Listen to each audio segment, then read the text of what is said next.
আমি জানি আমি মরলে পরে আমার জানাজা অনেক লোক হবে, আমি জানি এটা। আমি আল্লাহর কাছে আশা করছি আপনারা দোকান বন্ধ করে আমার জানাজা পড়তে আসবেন।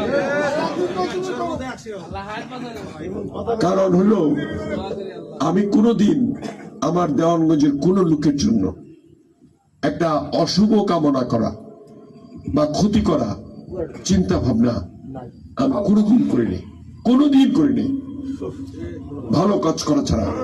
হয়তো কারো কাজ করে দিতে পারিনি, সেটা অন্য কথা, করে দিতে পারিনি এটা তো অন্যায় না, কিন্তু কারো ক্ষতি করা এটা অন্যায়। আমি কারো ক্ষতি করিনি। একটা ক্ষতি যদি আপনারা দেখাতে পারেন তাহলে আমি আল্লাহর কাছে একবার আপনাদের সামনে অনেকবার তওবা করবো। আমি করিনি। এমন নেতা বা ভাগ্যের ব্যাপার, ভুলবশত কিছু হয়ে থাকলে হতে পারে, কিন্তু আমার দ্বারা ক্ষতি হয়নি। অনেক অনেক মিথ্যা ইয়া করে আমাকে এই জেল জুলুম কেস এগুলো দিছে, কিন্তু আমি কোনো ক্ষতি করিনি। সাত্তার ভাই একটি জিনিসটা আবার বিশ্বাস করে।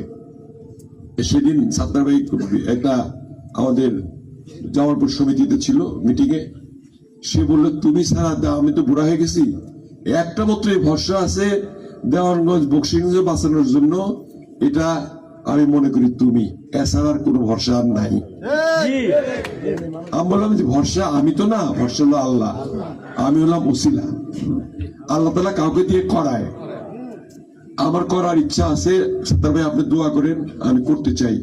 আপনি বক্সিগঞ্জের রাস্তাটা বাইপাস করে চাইছিলেন, আমি করে দিছি, কিন্তু দেওয়ানগঞ্জের গুলো করতে ধরলাম, এর মধ্যে বন্ধ হয়ে গেলাম, আর আপনারা সবাই আমার বিরুদ্ধে গেলেন, আমি তার মধ্যে কোনো কাজ করতে পারলাম না।